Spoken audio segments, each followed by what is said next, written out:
আচ্ছা, শুরুতেই প্রখ্যাত রম্য লেখক মার্ক টুয়েনের একটা দারুণ কথা দিয়ে শুরু করি। উনি একবার বলেছিলেন যে, সকালে ঘুম থেকে ওঠার পর প্রথম কাজ হিসেবে যদি আস্ত একটা জীবন্ত ব্যাঙ গিলে ফেলা যায়। বাপরে!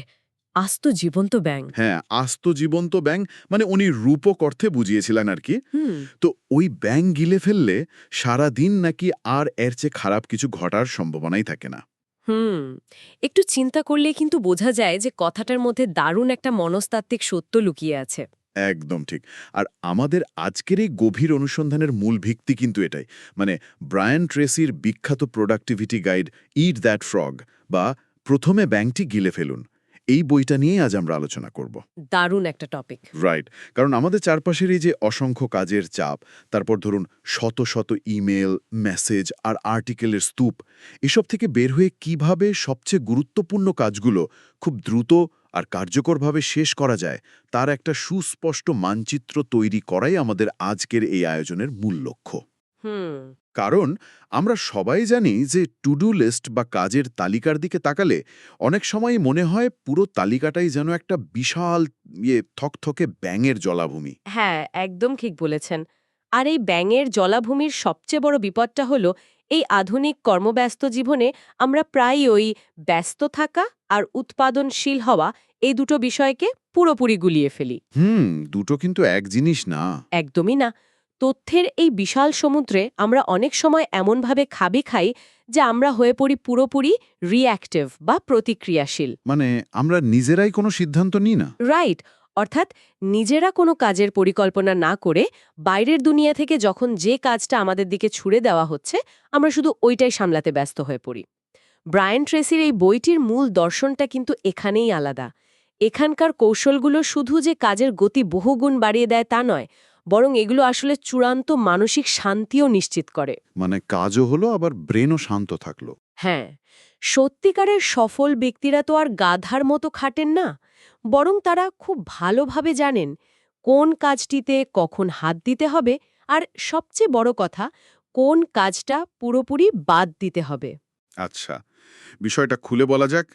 কাজের চাপ কমানোর কথা উঠলেই প্রথমে বুঝতে হবে আমাদের মূল সমস্যাটা আসলে কোথায়। মানে আমরা কেন আসল কাজটা ফেলে রেখে অন্য সব হাবিজাবি কাজে সময় নষ্ট করি। হুম, প্রোকাস্টিনেশন। হ্যাঁ, এই যে দীর্ঘসূত্রিতা, এর সবচেয়ে ভয়ঙ্কর রূপটা কিন্তু অলসতা নয়, বরং প্রোডাক্টিভ প্রোক্রাস্টিনেশন। এটা খুব মারাত্মক একটা জিনিস। তাই না? মানে আসল ব্যাঙটাকে গিলে খাওয়ার ভয়ে হয়তো আমরা আমাদের পড়ার টেবিলটা খুব সুন্দর করে গোছাতে শুরু করলাম। হ্যাঁ, অথবা ধরুন অপ্রয়োজনীয় কিছু ইমেইলের রিপ্লাই দিতে বসে গেলাম। একদম। আমাদের মস্তিষ্ক তখন আমাদের বোকা বানাচ্ছে এই বলে যে, দেখো, আমি তো কাজই করছি। কিন্তু আমার প্রশ্ন হলো, আমরা কেন এই সবচেয়ে বড় আর সবচেয়ে গুরুত্বপূর্ণ কাজটাকে এড়িয়ে চলতে চাই? বিষয়টা তো অনেকটা শরীরের কোনো পুরনো ক্ষত থেকে ব্যান্ডেজ টেনে তুলে ফেলার মতো। ধীরে ধীরে তুলতে গেলে ব্যথা শুধু বাড়তেই থাকে। হুম। তাই একটানে তুলে ফেলাই তো সবচেয়ে বুদ্ধিমানের কাজ। আসলে এর কারণ হলো আমাদের মস্তিষ্ক স্বভাবতই যে কোনো ধরনের মানসিক ঘর্ষণ বা মেন্টাল ফ্রিকশন এড়িয়ে চলতে চায়।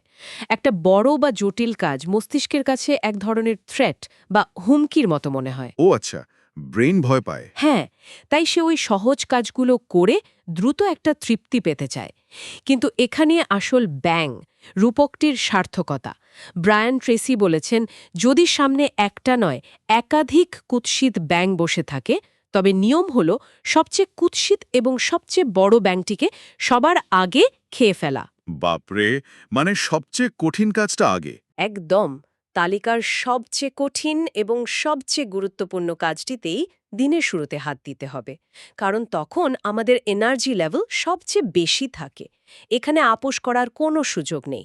আর জানেন তো, এর পেছনে একটা দারুণ স্নায়ুবিক বা নিউরোলজিক্যাল ব্যাখ্যাও আছে। সেটা কিরকম? যখন কেউ দিনের সবচেয়ে কঠিন কাজটা সফলভাবে শেষ করে তখন তার মস্তিষ্ক থেকে এন্ডরফিন নামের একটা হরমোন নিঃসৃত হয়। হুম, এই এন্ডরফিন নিঃসরণের বিষয়টা আমার কাছে খুব ইন্টারেস্টিং লেগেছে। এটা তো মূলত আমাদের শরীরের নিজস্ব একটা পেইনকিলার আর রিওয়ার্ড সিস্টেম হিসেবে কাজ করে, তাই না? একদম নিখুঁত ব্যাখ্যা। মানে একটা বড় কাজ শেষ করার পর আমরা যে অদ্ভুত একটা হালকা আর ফুরফুরে অনুভূতি পাই, একটা ন্যাচারাল হাই অনুভব করি, সেটা তো এই এন্ডরফিনের কারণেই। হ্যাঁ, আর এই এন্ডরফিন মানুষের ভেতরে এক ধরনের ইতিবাচক আসক্তি তৈরি করে। কাজ শেষের এই যে আনন্দ, এটা মানুষের আত্মবিশ্বাস, সৃজনশীলতা আর আত্মমর্যাদাবোধ বহুগুণ বাড়িয়ে দেয়। এই অনুভূতি তাকে পরবর্তী কাজগুলো আরও আনন্দের সাথে করতে শক্তি যোগায়। মানে একবার শুরু করতে পারলেই হলো। ঠিক, কেউ যদি প্রতিদিন সকালে সবচেয়ে কঠিন কাজটা শেষ করে এই বিজয়ের অনুভূতির সাথে দিন শুরু করতে পারে, তাহলে তার সারাদিনের কাজের গতিপথটাই বদলে যায়। হুম। কিন্তু এই বিজয়ের অনুভূতি পাওয়ার আগে তো জানতে হবে যে আমি আসলে কোন কাজটা করতে চাই। এখানে বইয়ের একটা চমকপ্রদ ডেটার কথা না বললেই নয়। কোন ডেটাটার কথা বলছেন?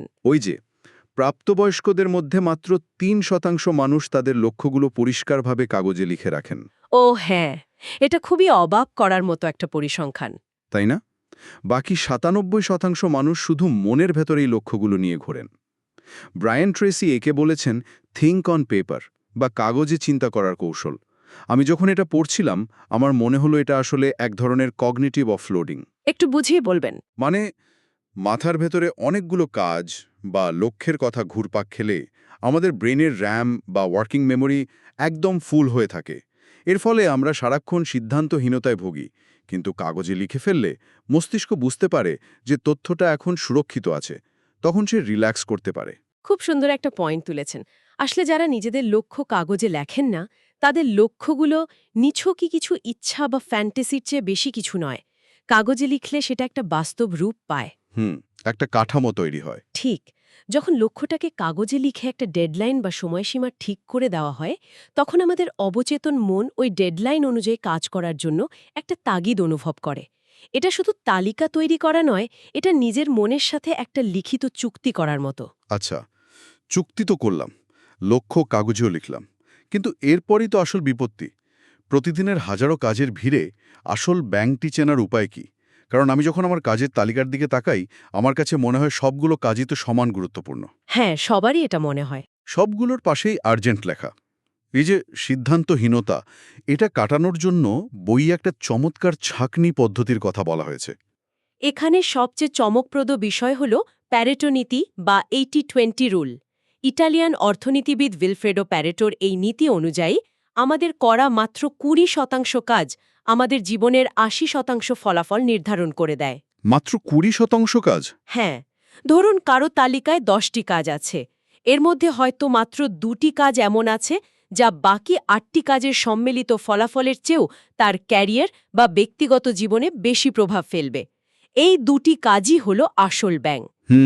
বুঝতে পারছি।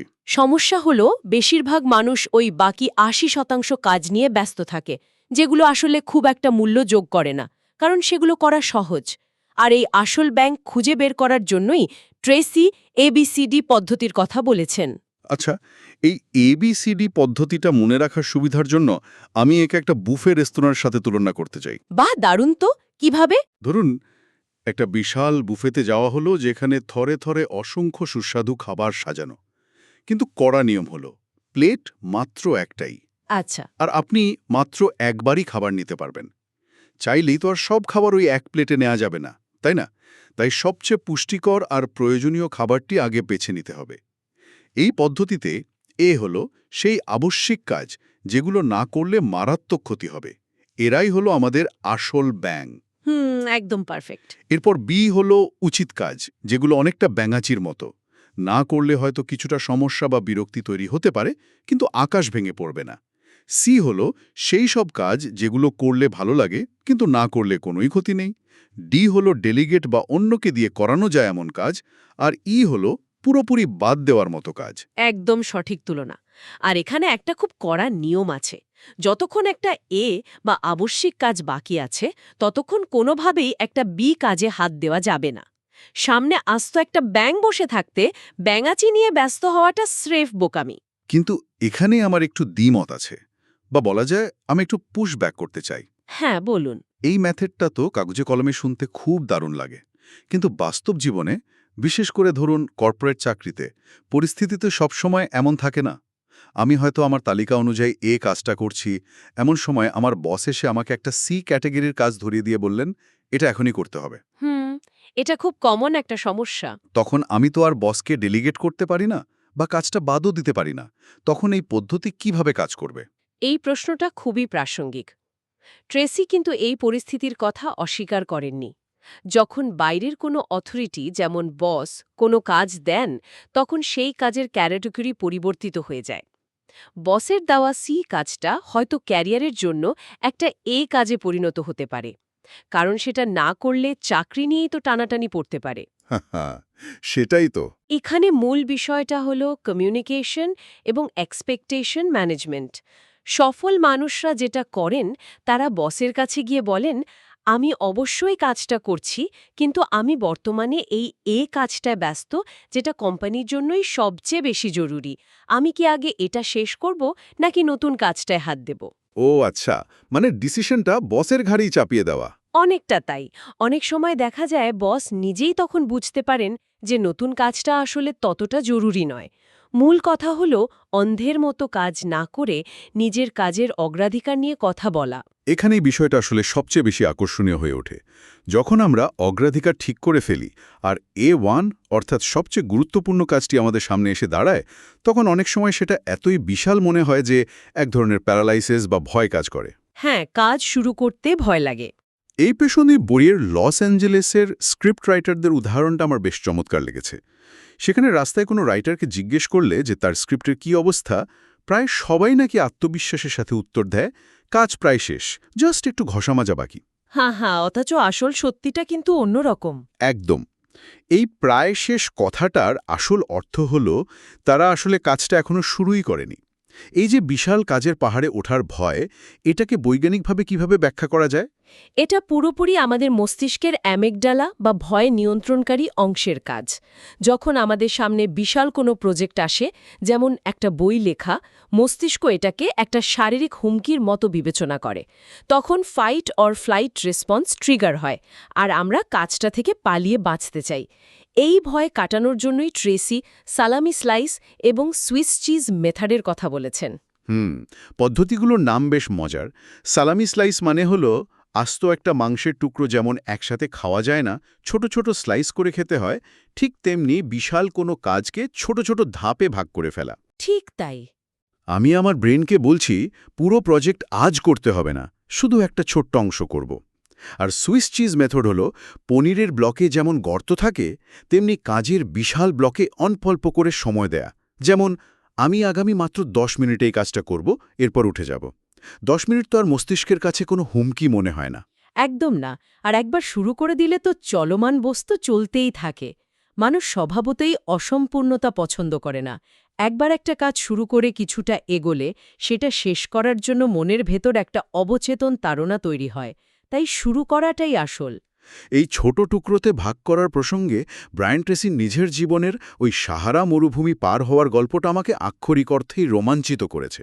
ওহ, ওই গল্পটা তো অসাধারণ। হ্যাঁ, আলজেরিয়ার তানেজ রাউফ নামের 500 মাইলের একটা বিশাল মরুভূমি পার হওয়ার অভিজ্ঞতা তিনি শেয়ার করেছেন। এটা এমন এক জায়গা যেখানে দূর দূরান্ত পর্যন্ত শুধু বালি আর বালি, কোনো রাস্তা নেই, পানি নেই, এমনকি একটা মাছি পর্যন্ত নেই। হ্যাঁ, দিগন্ত জুড়ে শুধু এক হাহাকার। সেখানে ফরাসিরা একটা অসাধারণ বুদ্ধি খাটিয়েছিল। তারা প্রতি 5 কিলোমিটার পর পর, ঠিক যতটুকু পর্যন্ত মানুষের খালি চোখে দেখা যায়, একটা করে 5 গ্যালনের কালো তেলের ব্যারেল রেখেছিল। ভাবুন তো, ওই প্রখর রোদে দাঁড়িয়ে একসাথে পুরো 500 মাইলের মরুভূমির কথা চিন্তা করলে যে কেউ মানসিকভাবে ভেঙে পড়বে। একদম। কিন্তু পুরোটা দেখার তো কোনো দরকারই নেই। শুধু চোখের সামনের ওই একটা কালো তেলের ব্যারেল পর্যন্ত পৌঁছানোর লক্ষ্য স্থির করলেই হয়। যখন কেউ একটা ব্যারেলে পৌঁছায়, ঠিক তখনই পরের ব্যারেলটা চোখে পড়ে। একবারে একটি ব্যারেল। এভাবেই শুধু সামনের ছোট পদক্ষেপটুকু নিয়ে ভাবলে বিশাল মরুভূমিও পার হওয়া সম্ভব। কাজের ক্ষেত্রেও বিষয়টা একই। পুরো সিঁড়ি দেখার দরকার নেই, শুধু সামনের ধাপটা দেখলেই হয়।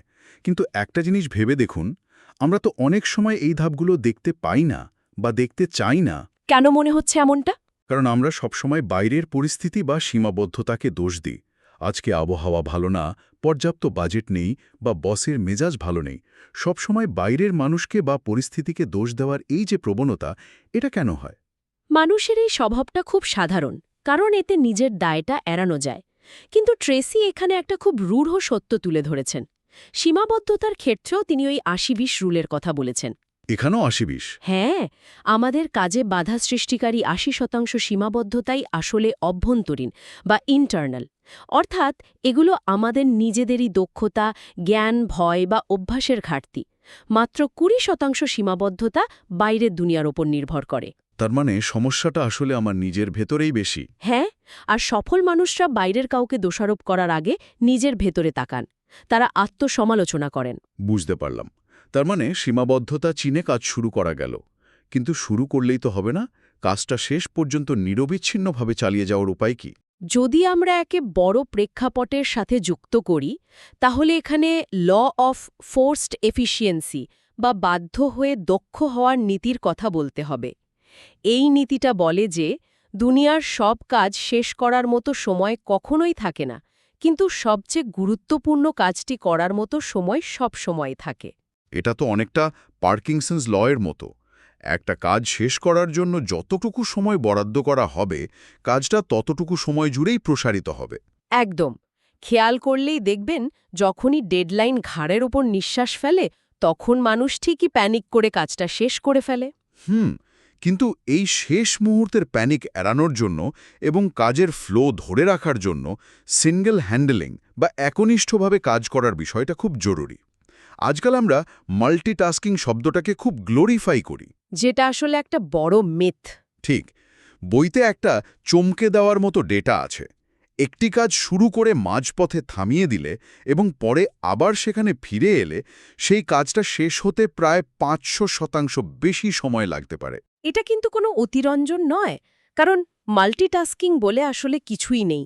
আমাদের মস্তিষ্ক মূলত কনটেক্সট সুইচিং বা প্রেক্ষাপট পরিবর্তন করে। আর এই কনটেক্সট সুইচিংয়ের একটা বড় মাসুল আমাদের ব্রেনকে দিতে হয়। কাজ একবার শুরু করলে সেটা 100% শেষ না হওয়া পর্যন্ত অন্য কোনো দিকে তাকানো যাবে না। এটাই সিঙ্গেল হ্যান্ডেলিং। একদম নিখুঁত পর্যবেক্ষণ। আর এই সিঙ্গেল হ্যান্ডেলিং ধরে রাখার জন্যই আমাদের ভেতরে তাড়নার অনুভূতি বা সেন্স অফ আর্জেন্সি তৈরি করতে হবে। এই স্পৃহা যখন তৈরি হয়, তখন মানুষ এক ধরনের ফ্লো স্টেটে প্রবেশ করে। Flow state. হ্যাঁ, যেখানে কাজ করাটা কোনো বোঝা মনে হয় না, বরং অত্যন্ত সাবলীল হয়ে ওঠে। সময় যেন চোখের পলকে কেটে যায়। আর এই জাদুকরী স্টেটে পৌঁছানোর চাবিকাঠি হল সরাসরি সবচেয়ে বড় ব্যাংকটার দিকে ঝাঁপিয়ে পড়া। দারুণ।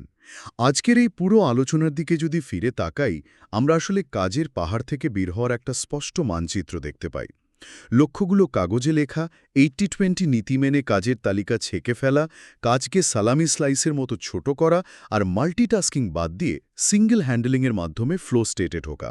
চমৎকার একটা সারসংক্ষেপ করেছেন। আর আমি শুধু যোগ করতে চাই, এই পদ্ধতিগুলোর সবচেয়ে বড় পুরস্কার হল সময়।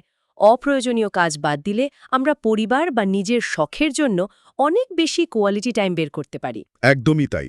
এতক্ষণ আমরা দেখলাম কিভাবে ওই কুৎসিত ব্যাংকটাকে সবার আগে গিলে ফেলে স্বস্তি পাওয়া যায়।